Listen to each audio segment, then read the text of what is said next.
Well, as you know, the Amber Alert is still active and ongoing for 9-year-old Carlie Trent. The fact of the matter is, she should be going back to school this morning, and she is not. And we will not rest at TBI until we bring resolution to this, till we find her and reunite her with her family. We're continuing to pursue any and all leads as they present themselves. We've received more than 150 tips at TBI headquarters, but at this point we have had no credible sightings of either of these individuals or the van in which they're believed to be traveling. Now, I know last night we had gotten a tip that it may be a credible one, and I know you guys are stationed up there right now. Sure. Is there anything coming from that? No, there are no credible tips that we can report. But suffice it to say, we are going to shift some of our resources to this part of the state later today. We will have a command post that will join the United States Marshal Service in Rogersville. On board will be intelligence analysts who will be working to coordinate tips, the flow of information among our many partners.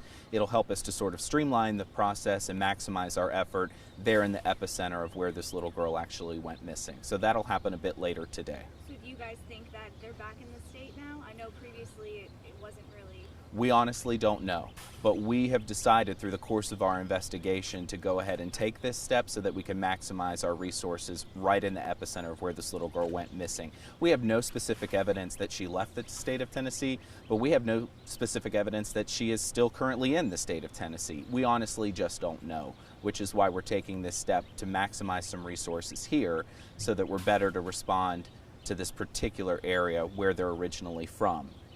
Gary Simpson, for example, is a lifelong resident of Rogersville, so it makes sense to put our investigative resources right now based on where our investigation has transpired in the past couple of days here in that particular area. Are you guys using helicopters or anything to help search them? Sure, the Tennessee Highway Patrol began some isolated air searches yesterday, and those will continue on an as-needed basis. It's a little tough, however, because I told your reporter last night it's a bit like a needle in a haystack. When you're doing air searches, it helps to have a rough approximation of where you're actually looking. Right now, we don't even have that. So it's a little bit difficult to just take to the air nonstop when you don't necessarily have some credible information about where those individuals might exactly be. Josh, to your knowledge, did Gary Simpson ever have custody of Carlie? Yes, he did have custody previously of this child. Is there any ideas of how, any idea of the nature of him taking her and the reason behind him taking her? We're working to develop that at this point. Suffice it to say, like any TBI investigation, we're going to conduct interviews with anyone and anyone who might be potentially relevant to help us piece together the motivation, the history of the relationship, anything that might have transpired before all of this went down. And what is the nature of the tips that you are receiving? You said you received over 150. Sure. A lot of those tips are, I've seen the van, I know where the van is, it's on this road heading this way. And so we're checking those out, but as I mentioned, there so far have been no credible sightings of the van or either of these individuals. Any new evidence? I know, over the weekend we got the surveillance video of the groceries or anything else that. We've pieced together some additional details. We're having conversations about what, if anything, we'll make available to the public. It's important to note, with any investigation, when you're gathering evidence, you want to make sure that you're pursuing each and every possible lead before you disseminate that to the public. So that's work that's happening behind the scenes right now. We're absolutely committed to doing everything we can to keep this in the public eye, because we really firmly believe that that's the key with missing persons cases, is to make sure that you, the media, know what's going on so that the public knows what's going on, where the search is activated, and what they can do if they spot either of these individuals or the vehicle. Now, we had gotten some word that there was activity on his bank account. I don't know if you can touch upon this at all. Sure, as part of our investigation, we've done a lot of work. Any potential avenue we've explored, and that does include financial records. And has he been active with his bank card? I can't speak to the bank card, but I do know that he did withdraw some funds prior to picking up the girl. So he does have some resources with him, limited resources at that. As we've mentioned, he's unemployed. With Gary having custody of her in the past, is there any concern, I guess, since he legally had custody in the past, for her safety? Are you all worried about her safety with him? We are eminently concerned for this child's safety, which is why we've issued an Amber Alert. We want this guy in custody. We want Carlie Trent back home. We have no reason to believe that this was necessarily an innocent weekend trip, suffice it to say. When he picked the girl up from school, he told the school, a lie. He was not truthful with the reason for pulling her out of school. And he mentioned to the school she won't be here tomorrow as well. So presumably she was going to be back in school Friday. And as we all know, that did not occur. And so that's why we have additional imminent concern for this child's well-being. That's why we're doing everything we can to possibly bring her home. Have other family members been interviewed? Yes. Do you think she is in danger? Absolutely. We wouldn't have issued an Amber Alert if we didn't think this child was in imminent danger. Do you Josh? know- Yes, I'm sorry. Do you know under what pretenses the custody was revoked from Gary Simpson? It's my understanding that the custody wasn't necessarily revoked, but that the biological father regained full custody from the courts, which is why Gary Simpson no longer had custody of this particular girl. Josh, when these type of cases go on for this length of time, has there been a similar Amber Alert in the state that has gone this long? And when they do go this long, what is the TBI's mode of action as far as maybe expediting things a bit, or is it a situation where you kind of have to let the public do a little bit of investigative work as well? Sure. Well, I'll say this. The Amber Alert program is hugely successful here in the state of Tennessee. It has a 97 to 98% success rate. The Amber Alert program is great at reuniting missing children with their families, and we firmly believe that will happen in this case. However, you're right. As cases go on in time, they become more concerning.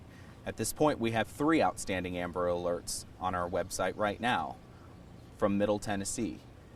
They've been ongoing for more than 2 years. And so we continue to pursue leads in all of the cases that we have issued Amber Alerts.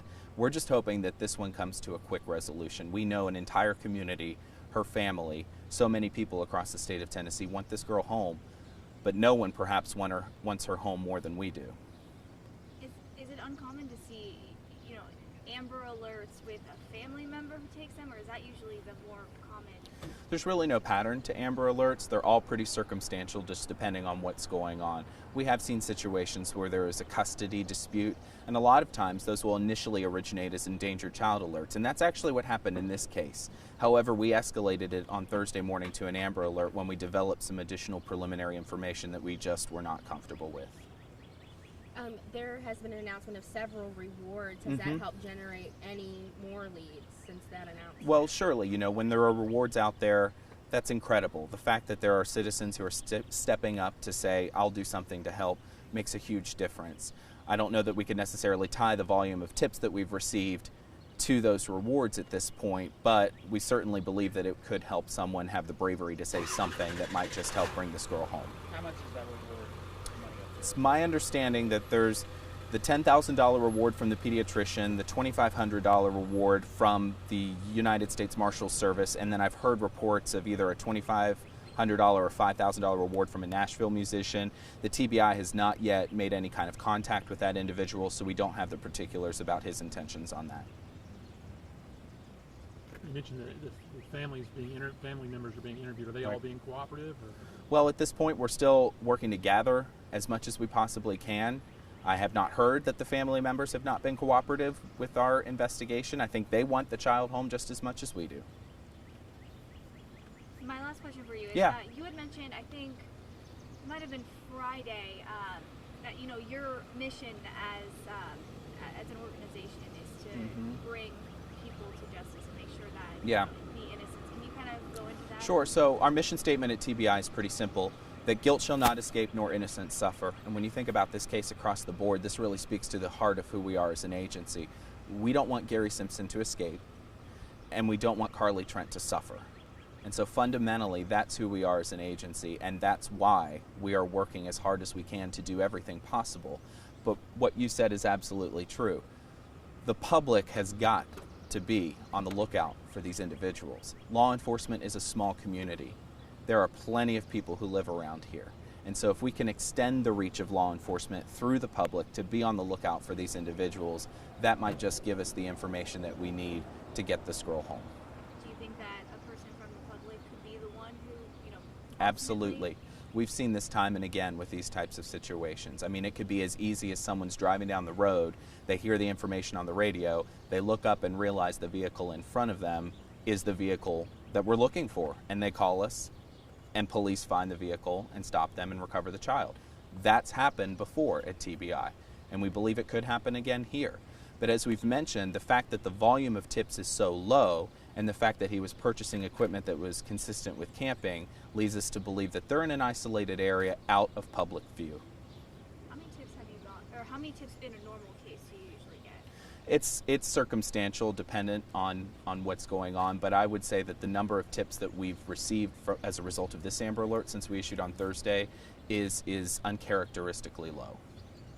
Josh, would you mind naming off all the different agencies involved in this search effort right now? It's really anyone and everyone. I mean, we're talking local, state, and federal. I could go on and on. Everyone in law enforcement across this region has the information because that's absolutely paramount. When we issue an Amber Alert, of course, we blast it out to the media and to the public. We also do the same through law enforcement communication channels. So suffice it to say, everyone in law enforcement across this region has the information and knows to be on the lookout. And just to reiterate what you said earlier, it's even like the home base is going to be in Rogersville. Yes, for the time being. For the time being, until we develop specific information about where they might be, we've just decided to shift some resources up here so that we can further maximize the potential of our work up here. Has Gary Simpson ever had a criminal history before? No, no criminal history. And that's part of the reason on Wednesday evening that we issued the endangered child alert and not an Amber Alert. There's been some question, why didn't you issue an Amber Alert? He lied when he picked up the girl. Well, when we look at these situations, we have to look at the totality of the facts. Here was a man who previously had custody of the child. He wasn't necessarily truthful, but he didn't indicate he wasn't going to hurt the child, and he has no criminal history. So the totality of the circumstances did not rise to the level that we needed to feel comfortable with issuing an Amber Alert. Suffice it to say that changed pretty quickly. Thursday morning was when Rogersville issued the kidnapping warrants. That's when we finally ironed out the custody situation, that he in fact did not have custody, and that's when we were able to get our hands on that surveillance video that showed him purchasing items that were consistent with camping. All of that in totality, with some additional information that we developed during the course of our investigation, left us with the feeling that we could not rest with an endangered child alert, that we needed to escalate. Josh, the time between when he lost or the father gained full custody back, has that been recent? It was recent. In fact, it was so recent that he had not notified the school system, it's our understanding, that he had custody and Gary Simpson did not have custody any longer. So is this a situation where Gary has decided, I don't know, you can't speak for him, but we're just trying to get on theories here at this point. Is this a situation where Gary has said, you know what, these people aren't going to take care of her, I am, so I'm just going to take her, and, you know, it could be a situation where he feels, I don't know, discounted, or where he's now out of the picture, you know, he's wanting to exact maybe some revenge, or he's just wanting to carry on a family unit he's been used to. Right. There are a whole host of options that we're looking at in terms of the possible theories. We honestly don't know why he did what he did, but we're committed to finding out why. But our primary concern is finding this child and getting her home safe. Anything else, guys? Anything else you want the public to know? No, I think you guys hit on it. I appreciate your interest, you know, and I'm going back to Knoxville to do a briefing, and then I'll do one in Nashville. There's a chance that I may be coming back up here to be based in Rogersville for the next couple of days, so we'll let you know if that happens. How long do you think the base will be in Rogersville for? We have no timeline at this point. I mean, if we find her today, we'll close up shop today, and that's certainly our hope.